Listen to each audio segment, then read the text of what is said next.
Dexter has faced many villains, from slightly annoying ones to terrifying masterminds. So today I'm ranking them from the worst to the greatest in 7 different levels, starting with the least threatening ones in level 1. Villains in this level are big and bad in name only. Not only are they unimpressive adversaries for Dexter himself, but they hardly have any real victims otherwise. The villains in this tier may have been compelling enough for a brief story arc in the Dexter universe, but they don't really have much staying power in the minds of the fans. They could be considered one-trick ponies, and honestly, they should have known better than to cross Dexter, and that's assuming they saw him coming at all. They were far out of their depth, and that shows in both their methods and how easily they were dispatched. This would include villains like Matt Caldwell, Levi Reed from Original Sin, and Stan Liddy. Although he was a serial killer, Levi Reed was no threat to Dexter at all. Despite his huge stature, all Dexter needed to take him out was a dark alley and some M99. He was a drunk and a drug addict that any first-year vigilante could have done in. He let his guard down as soon as he beat the Shapiro case on a technicality. Even a drunken Harry Morgan was about to manage to kill him, so he was child's play for Dexter. I guess unless you're an innocent, unsuspecting family with kids, Levi Reed is just another guy. Remorseless and evil, but still no threat. Matt Caldwell is even less menacing than Levi. Another remorseless maniac, no doubt, but easy pickings for Dexter. And that was a 50-year-old Dexter who had been out of practice for nearly 10 years. Of course, he had no way of knowing that Jim Lindsay was actually Dexter, or that he was a former serial killer on the brink of returning to his old ways. But even if he had that knowledge, if Dexter wanted him dead, that is exactly what would have happened regardless. Without his father's influence and sway in Iron Lake, Matt Caldwell would just be another sociopath, and probably in jail, which, to be fair, would have been safer for him than crossing paths with an apex predator like Dexter. Stan Liddy was more threatening than Levi or Matt, but only in that he aimed to expose Dexter's secret and was very close to doing so. But let's be honest, he's just a conniving old man with a reputation as a dirty cop. He makes one hell of a private investigator, but as an opponent to Dexter, he's about as pathetic as they come. The audacity to go up against someone who you think is dumping bodies in the ocean without leaving so much as a trace of evidence of a murder is crazy. But abducting Dexter is even wilder. And even with Dexter tied up and subdued in the back of his van, Liddy couldn't seal the deal. He didn't want to kill Dexter, but he couldn't even keep him down long enough for Quinn to get there. And it was a ridiculous plan in the first place. You can't kidnap someone and then demand to be reinstated as a cop. Where was the logic? In the end, it didn't matter because Dexter obviously outmaneuvered Liddy and left him dead on the floor of his creepy van. Stan was bold and brash, but also baby-brained. It's a wonder he was able to get Dexter incapacitated at all. He should have stopped when Quinn told him to, because the idea of him being a match for Dexter is nothing short of laughable. Ultimately, none of these little bads stood a chance once they were on Dexter's radar, unlike the level 2 villains. Level 2. The villains in this tier are more frightening than the level 1, but they are gimmicky and still fall short when facing up against Dexter. They may have been able to trip Dexter up for a moment, but in the end, they weren't nearly tough enough or clever enough to stay alive. They also had very few victims of their own. Their obsessive nature was a major component when they were inevitably knocked down by Dexter. In most of their cases, they didn't even see Dexter coming. While they may have posed a threat to the general public, Dexter was the last person they'd ever get the chance to harm. For this level, you're looking at people like Lila West, Ray Speltzer, the Skinner George King, and the disciples of the Doomsday Killer. Lila was probably more of a distraction than a threat, but for Dexter, someone who has to stay on guard at all times, those can be one and the same. Seductive and manipulative, Lila was able to get Dexter off his game by screwing up his home life with Rita and weaseling her way into his work life as well. There is no doubt that she knew what she was doing at every turn. She saw Rita as a threat to her imagined relationship with Dexter, so she undermined their connection with a single voicemail. When Dexter tells her that he is done with her, she makes it a point to entrance all of his work friends just so she can continue to keep tabs on him. She was definitely playing to her strengths, but Dexter wasn't playing at all. He was under intense pressure due to the Bay Harbor Butcher case, so Lila was dealing with a lion with a thorn in his paw without realizing it. Much like Liddy, he may have let her live if she'd backed off, but she didn't know when to quit. After she found and murdered Dokes and tried to kill Dexter and Rita's children in a fire, her days were numbered. Even running to Paris couldn't save her from Dexter. She found a knife in her chest like almost every other person who thought they could take on Dexter. The Skinner finds himself in this tier for being one of the least memorable villains with one of the most boring motives. For most of season 3, Dexter wasn't even focused on him. The Skinner was chasing a ghost by looking for the already deceased Freebo, but he was torturing and killing people along the way. If his methods weren't so stomach-turning, he'd be level 1 for sure, but he flayed the skin off anyone he felt like, including children and innocent women. That's pretty scary, but he would never get the chance to do that to Dexter. Even with Dexter tied to a table, even after Dexter broke his own hand to escape, even with the police closing in, the Skinner was no match for Dexter. It's almost as embarrassing as Liddy losing to Dexter despite having him tied up. No matter what the Skinner had in mind, his overconfidence led to his downfall. Anyone foolish enough to leave Dexter alone for even a minute when his life is on the line is not worthy of a higher place on this list. George King probably should have just stayed in Nicaragua because Miami would end up being his final resting place once he tried his little skinning routine on Dexter. Less intimidating still is Ray Speltzer. Sure, he was huge and looked scary, but he was a dunce. He already had 2 victims by the time Dexter could get to him, and he managed to get a third as well, but Dexter was more than ready to put an end to that. His method was a bit complicated on the front end, with him needing enough time and a good location to set up an elaborate death maze for his victims. But it was brutish and lazy in the latter half, with him simply beating the women to death and taking an earring as a trophy once he killed them. He is clearly disturbed, but in the end he got taken out by a note and a shovel. Hardly an adversary worthy of matching up against Dexter. Because of how ridiculous and overly complicated his method was, he was luckily only able to kill 3 women before meeting the wrong end of Dexter's knife. Speltzer never stood a chance. He was more barbaric than anything, and in the end his massive size and the ego he had to match made him a 2-episode blip on Dexter's radar. Ultimately, no real competition at all. Also in this tier, minor hurdles like Beth and Steve Dorsey come to mind. Obsessive and underwhelming, they did manage to undermine Dexter's plans and slow his progress. Steve Dorsey's death at Dexter's hands left him to examine his own crime scene, and Beth Dorsey almost took out the entire Miami Metro Homicide Department with the wormwood poison DDK gave her to unleash. But of course, Dexter was a step ahead, and she ended up being the only casualty of the poison. In his attempt to save his sister and the rest of the department, Dexter was knocked down a peg when he inhaled some of the wormwood himself, but the effects were temporary enough for him to still come out alive and on top. This brainwashed pair gave Dexter a little trouble, but in the end, weren't anything to write home about, just like almost everyone else in Tier 2. Level 3. The unfortunate middle child of the bunch, villains landing in Level 3 had potential, but lacked the it factor to reach the upper echelons of this list. Perhaps the most terrifying thing about them is the fact that they are singularly minded, and that drives them to resort to murderous means to achieve their selfish ends. These were people who could have been better adversaries for Dexter, or could have avoided him altogether had they not been blinded by their own familial interests and personal grievances. If Dexter has shown anything, it's that family is a very motivating factor, but it can also be blinding, and many of the individuals in this level are reflections of that. These villains were willing to go above and beyond to protect, avenge, or impress their ideal family. While the lengths they'd go to were impressive, they lacked the control, depth, and clarity to actually pose a threat to Dexter. In some cases, they could be seen as bland, in others, disorganized. They may be a problem, but not one big enough to cause Dexter too much trouble. Their motives and methods build upon, but are still more sophisticated than the villains in tiers 1 and 2. The power they have in their communities is larger, but not large enough to deter Dexter from eliminating them. But then again, whose really was? Deranged, desperate, and delusional, these killers would have been better off sticking to their day jobs, but they just couldn't help themselves. Luckily, Dexter was happy to take care of them himself. A person like Aaron Spencer finds himself in this category for obvious reasons. His power as the captain of Miami Metro's homicide department gave him both reach and cover that few others could match. He was motivated by the fact that his wife had been cheating on him for 14 years, meaning that his young son may not be his. He was driven mad by that idea, as if the heartbreak of his beautiful wife cheating on him him wasn't bad enough, he started by kidnapping the child of another public official to create the idea of a pattern before abducting the child he had raised, Nikki, to make it appear as if he couldn't possibly be the perpetrator. Meanwhile, Nikki was his intended target all along. The first child, Jimmy Powell, was just collateral damage to him, an expendable individual he had to take out to achieve his real goal of tormenting his ex-wife with the idea that her love child Nikki might meet the same fate. Make no mistake, he intended to kill Nikki as well. He felt no attachment to the boy, believing him to be another man's son and knowing that his murder would cause his ex enough pain to match his own after realizing that she had been unfaithful. But like any mid-level villain, he made several mistakes that made him almost too easy for Dexter to detect. After a bit of vetting and following his own instincts, Dexter discovered that Aaron Spencer himself was responsible for the abductions of Nikki and Jimmy Powell. Shortly after that, Aaron Spencer found himself bound, stabbed, and dumped in the sea. Though highly motivated, Captain Spencer was reckless and over the top in his public displays of grief when Nikki was abducted. Dexter was on to him in no time, and he deserved what was waiting for him. He is mid-tier because he was too sloppy and too boring to be anything more. A cheating wife is hardly a good enough reason to kill anyone, especially kids. In the end, Aaron Spencer was just a sad, pathetic loser with no way of escaping Dexter's watchful eye. Another example of a level 3 adversary is Christine Hill, daughter of Trinity. Christine was the result of a relationship Arthur had before he married Sally. Because of his obsession with having a perfect family, he rejected Christine and kept her in the shadows while parading around the children he had with Sally, Jonah and Rebecca, as if they were his only kids. He would write to Christine, probably just to placate her, but he never truly accepted her. As a result, she became a needy, desperate young woman who would do almost anything to win his attention and approval. Unfortunately for her, all of her attempts to earn his love were useless. But the more he rejected her, the more desperate she became. So when Special Agent Frank Lundy came to town and started hunting the Trinity Killer, she took matters into her own hands. What makes people in level 3 truly dangerous is the lengths they are willing to go to get what they want. Christine wanted to protect her dad and show him that she could be useful to him. So she masked up one night and shot both Lundy and Dexter's sister Deb, killing Frank and leaving Deb in critical condition. She undermined the police investigations as well, doing whatever she could to keep them off her father's trail. At the time, Deb was perhaps one of the only people Dexter actually felt anything real towards, so when she was attacked, he was visibly shaken. And because Dexter thought Trinity did it, it made the need to kill him more personal, a factor that has clouded his judgment in the past. Of course, much like Aaron Spencer, Christine was too unstable to pose a greater threat to Dexter. She ended up on the police's radar before she found herself in Dexter's sights, but the damage was done. Dexter wanted to be the one to kill Trinity, partially because he believed he shot Deb and killed Lundy, so he actually stopped Arthur from committing suicide just so he could be the one to end his life. Perhaps if Deb hadn't been shot, he would have just let Arthur go through with it, a move that would have saved Rita's life. In this way, Christine created more chaos in Dexter's life than anyone else in level 3, all while operating in the background before eventually taking her own life. Her mental illness was what made her a threat and was also her own undoing. She may be one of the lucky few antagonists who did not find themselves bound in plastic. The same can't be said for other villains in this tier, Miguel Prado being a prime example. He was also an obsessive maniac who would do anything necessary to get what he wanted, including murder innocent people. After his brother Oscar was killed, he went on the hunt for the man he thought responsible, planning to kill him if given the chance, but he didn't know that it was actually Dexter who killed his brother in an act of self-defense. So when Miguel stumbled upon the scene where Dexter had just killed the man he was looking for, he was extremely grateful, but also wanted to possess the same ability to kill without being caught whenever he saw fit. He became obsessed with keeping Dexter in his circle at that point. Make no mistake, Miguel needed Dexter on his side because there is no chance he would have been able to take him on and wouldn't have had the skills to kill on his own. What makes Miguel a level 3 killer is a combination of the power he had in the community as the ADA, as well as how dangerous his ego and lust for power made him. He would lie, manipulate, and threaten anyone who got in his way. When Dexter was on his side, he was all smiles, but the moment Dexter tried to push back against him, he became more and more unpredictable. He killed an innocent person and was preparing to do it again. If Dexter didn't take Miguel out first, it's almost certain he would have set his sights on Dexter in due time, whether that be by exposing his secret or by trying to kill him. If Miguel had more foresight, he could have been ranked higher on this list, and if he had less influence in Miami, he would be ranked lower. Overall, those two factors canceled each other out, making his threat to Dexter, though very real, easy enough to overcome without really inconveniencing him too much. Miguel got too big for his britches, and Dexter didn't wait too long to put him in his place, 6 feet under. Overall, level 3 villains aren't able to hone what makes them the threat that they could have been. Their motives are so narrow and specific that while they may cause problems for the public, Dexter is almost an afterthought to them, meaning they can't even see him coming. They are definitely more dangerous than the creeps in level 2 because they are willing to go much farther than them to get what they want, whether it be revenge, love, or power. But as their desperation increases, so does their sloppiness, making it next to no challenge for Dexter to get the upper hand on them. They are their own worst enemy in a way, because of their tunnel vision and mental instability. They can wound Dexter, but they can't keep him down, especially once he regains his footing. Level 4. Level 4 villains kick it up a notch, not only in terms of methodology, but also in how disturbed their motives are. While the villains in the lower tiers were driven by silly things like unrequited love, personal grievances, and pure ego, level 4 villains have much simpler ambitions, whether that be the pure joy of killing for them or simply to hurt as many people as they can while they are in it. Their emotions don't get in the way of the pain they want to inflict, and if Dexter let them run amok unchecked, the amount of people they could harm is limitless. These people are more mentally disturbed, but less distracted than the lower tier villains. What they lack in depth, they make up for by being nightmare-inducing and plainly demented. Whatever it is that fuels them is strong and inescapable. Taking them down could be easy for Dexter, but by the time he's gotten to them, they've already killed multiple people, and were no doubt set on killing several more. Level 4 villains are very scary. Their interests are varied, but the results are the same. Several innocents murdered without thought or remorse, just to satisfy whatever sick notion happens to be guiding them. A clear example of a tier 4 villain are the members of the Barrel Girls gang. All of them rallied around Jordan Chase, an unhinged man who, like Miguel Prado, was addicted to power, but unlike Miguel, had so much more money and reach that even Masuka bought into his self-help bullshit. What made Jordan Chase so dangerous was his ability to play on people's desires and brainwash them into behaving however he wanted, while making them think not only that it was their idea, but that they had a right to have it. The mantra, "take it," made the weaker men around him believe that they were entitled to kidnap, humiliate, abuse, and ultimately kill women if that is what they wanted. He had the power of influence, and he used it to propel 4 of his childhood friends to join him, torturing women to death. They never would have stopped if Dexter didn't step in. And even as he and Lumen took them out one by one, they all refused to turn on one another. That level of camaraderie and delusion, paired with their own personal sadistic urges, made the Barrel Girls gang stand out. Individually, they would have been no higher than tier 1 or 2, but combined, they proved that they could rack up a higher victim count than many of the lone killers Dexter targeted, and even managed to put Dexter himself in a precarious predicament, with him and Lumen almost killed, and at one point almost captured by the police. In the case of Jordan Chase's minions, teamwork made the dream work,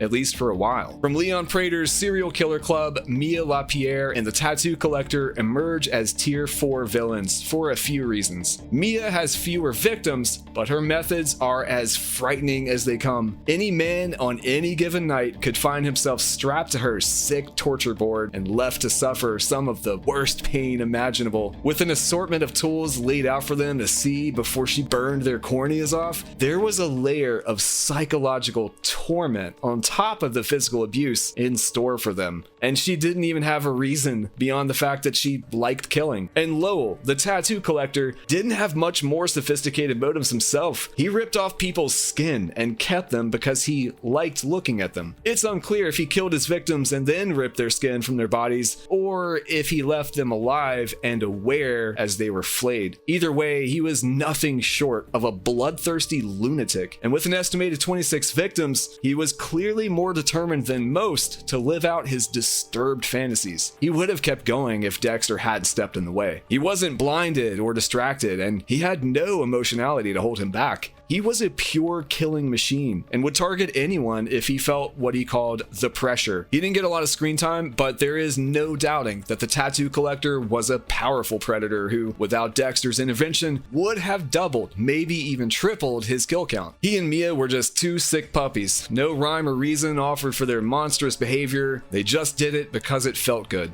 Their only mistake was crossing paths with Dexter. Level 4 predators are killers who keep us up at night. They go beyond the danger levels of level 3 killers because it seemed that their victims could be just about anyone. The things they are willing to do to other humans, skinning them, torturing them, raping them, and much worse, are nothing short of haunting. Very unpredictable and extremely grotesque, level 4 villains instill fear in the masses with their mere existence. Dexter sees taking them out as even more morally necessary than his typical victim, and for good reason. They are terrifying, but nothing that Dexter can't overcome. If they were more of a challenge to take down, they'd possibly be ranked higher, but Dexter picked off the members of the Barrel Girls gang one by one, with only Jordan being slippery enough to give him a bit of trouble in the end. He was only able to get to Mia and Lowell because of a failure on Charlie's part, but once he knew who they were, he got Mia taken down with a quick phone call to the police, and took down Lowell with his own anesthesia. They are smart, but not smart enough, and that is where level 5 villains have them beat. Before you watch any further, I'm happy to finally announce that I'm releasing the first limited drop of my t-shirts. At the start, there are only 100 available, so make sure you buy them while you can at dtmerch.store. Enjoy the video. Level 5. Level 5 villains are impressive adversaries for Dexter, but they still have no real long-term effect on him. These enemies may be prolific serial killers, but they are still not that much of a challenge for Dexter. They may be able to fool him once, but in the end, they are outmaneuvered and outsmarted by Dexter. They rarely pose a threat to his overall freedom, security, or the people he cares about, but they show great potential to do so. Still, they are clever killers and deserve a decent level of caution and consideration on Dexter's part when he goes after them. Nothing to scoff at, level 5 predators hold their own, but probably should have been smarter than to step to Dexter, and in fact, one of them actually was. The Doomsday Killer, Travis Marshall, is a quintessential level 5 villain. Travis operated under the delusion that he was carrying out God's will through the apocalyptic visions instilled in him by his late mentor, Professor Geller. His motives were deeply tied to a twisted interpretation of the Book of Revelation, and he believed he was chosen to bring about the end time by staging various elaborate and disturbing tableaus of death that symbolized biblical prophecies. Each murder was designed to spread fear and convince the world that divine judgment was imminent. And while that was scary, what made Travis especially dangerous to Dexter was not just the scale and brutality of his crimes, but his unending zealotry. Unlike most of Dexter's previous adversaries, Travis was not motivated by selfish indulgence or some random personal vendetta. He was driven by a fanatical mission that made him willing to sacrifice anyone, including innocent babies, his own sister, and even himself to fulfill his mission. This combination of unwavering faith, gory crime scenes, and violent symbolic killings put him beyond reason, forcing Dexter to confront an enemy who was not only a skilled predator, but also saw his atrocities as righteous acts. If he wasn't stopped by either Dexter or the police, he never would have stopped. More cops, children, and community members would have died as he continued to rationalize the inane ramblings that went on and on inside his own mind. He even kidnapped Harrison, prepared to sacrifice the baby to meet his goal. He set himself apart from big bads and lower tiers by dedicating himself to one specific goal, outsmarting Dexter on more than one occasion and stopping at nothing to see his vision come to life. He was a different breed, and with the Wormwood, he was on the brink of having hundreds of victims from a single act. He almost killed Deb, and even Homeland Security had to be called in because of his antics. Travis was a force to be reckoned with,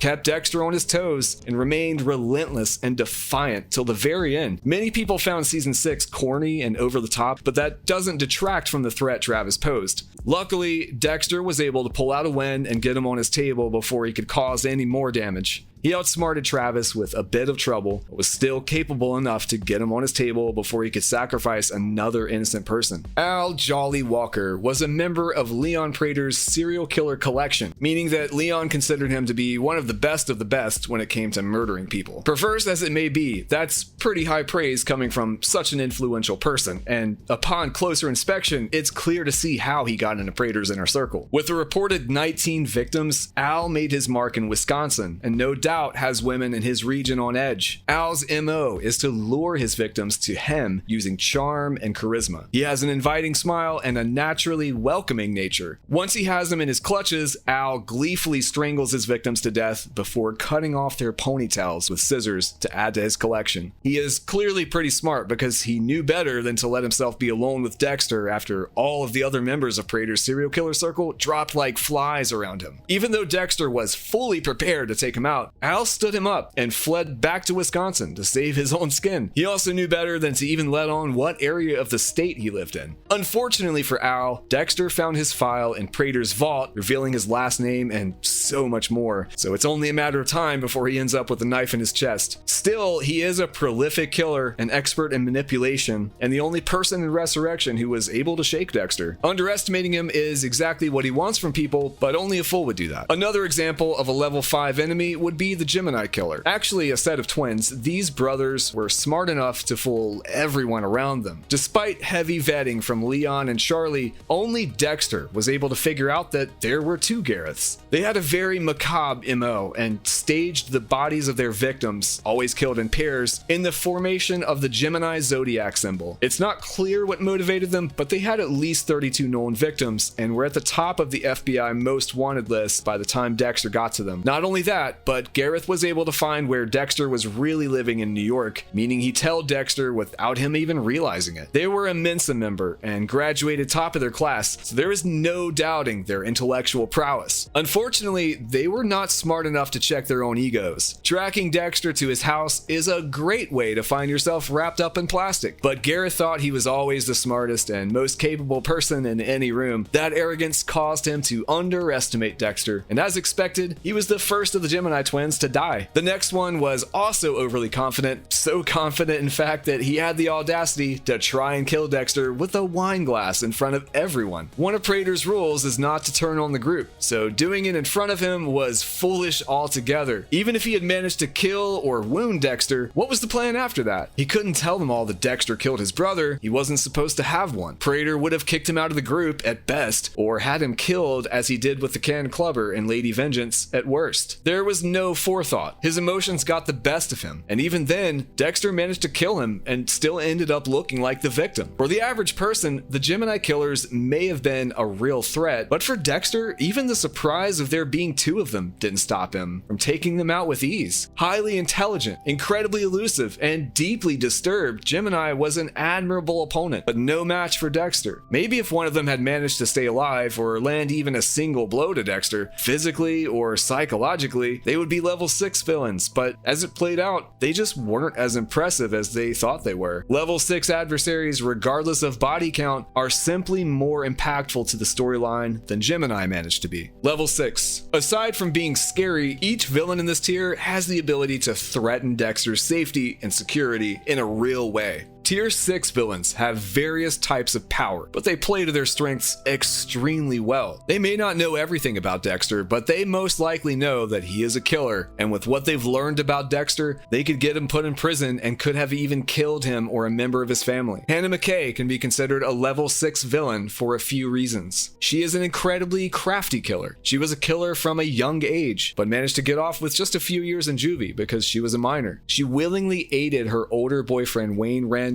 in killing innocent people when she ran away with him at 15. She was able to convince everyone that it was all Wayne's doing when they were finally caught. The ability to manipulate was seemingly second nature for her. When she wanted something, she was going to get it one way or another. She was patient, calculating, and incredibly sly, and the hold she had over Dexter was unparalleled. Hannah somehow talked her way off Dexter's table, something almost no one has ever managed to do. She was able to make an attempt on Deb's life and live to tell the tale, something even more rare. Dexter killed his own brother for targeting Deb, but the most he could do to Hannah was get her put in jail for another murder, and even then she escaped before she went to trial. Then she came back into Dexter's life and drugged both him and Deborah, meaning she could have killed them both, and he still chose to be with her. And after breaking out of jail, she was able to evade being recaptured for the rest of her life. Because Hannah killed for convenience, there is no telling how many people she poisoned while living in Argentina with Harrison. Yet she still was never being caught. Seems the only thing that could take Hannah McKay out was her own pancreas. Kurt Caldwell is another great example of a level 6 villain. Iron Lake may be a small town, but there he had immense amounts of power. The influence he wielded over the residents of Iron Lake was nothing to overlook, and it helped him get away with murdering young women right under their noses for decades. Even though she had been trying to crack the case for years, Chief Angela Bishop was no closer to figuring out that Kurt Caldwell was the runaway killer than the day she started before Dexter alerted her. That's because Kurt was another master manipulator, deeply mentally ill, obviously, but still the last person anyone would have expected to be responsible for the disappearance of dozens of women. He wore his mask even better than the Trinity Killer. It never slipped in public. Once he figured out that Dexter killed his son Matt, Kurt had him kidnapped and tried to kill Harrison in front of him. He also burned down their home and anonymously turned over evidence that Dexter killed Matt to Chief Bishop. He basically wreaked havoc on Dexter's life to the best of his ability. Dexter was eventually able to get him on his table, but the damage was already done. Dexter was still thrown in jail for the murder of Matt Caldwell, and after killing an innocent man in the course of breaking out, he was shot by his own son and left to die, all spurred on by Kurt Caldwell's need to avenge the death of his awful son. Matt did warn Dexter that his dad would destroy him and rain down a world of pain on him when he found out what Dexter did to him. He was absolutely correct. One could consider Leon Prater and Isaac Serco level 6 predators as well. The reach and power they had in their respective circles is very impressive. Leon was a master manipulator and had the power to kill or expose Dexter before he was taken out. He knew Dexter was a killer, and he had a gun to Harrison's head. He had Dexter so desperate that he offered his own life to save Harrison's. Luckily, that ended up not being necessary because the odds of Dexter surviving another shot to the chest is slim to none, and Isaac Serco had the force of the entire Koshka Brotherhood behind him at one point, and he used those resources to figure out that Dexter killed his lover Victor. Isaac was incredibly smart, and he was a trained assassin. He had Dexter on the ropes, was openly tracking him, and even almost killed him one morning while he was picking up donuts. Eventually, the Koshka Brotherhood turned on Isaac for slowing their business down, and he needed Dexter's help to stay alive. But who knows how Dexter would have gotten out of Isaac's crosshairs if that hadn't happened. Isaac was blinded by the need for revenge, and that was ultimately his downfall. If not for that, he could have been a level 7 villain, but that echelon is reserved for the worst of the worst Dexter has ever had to face. Level 7.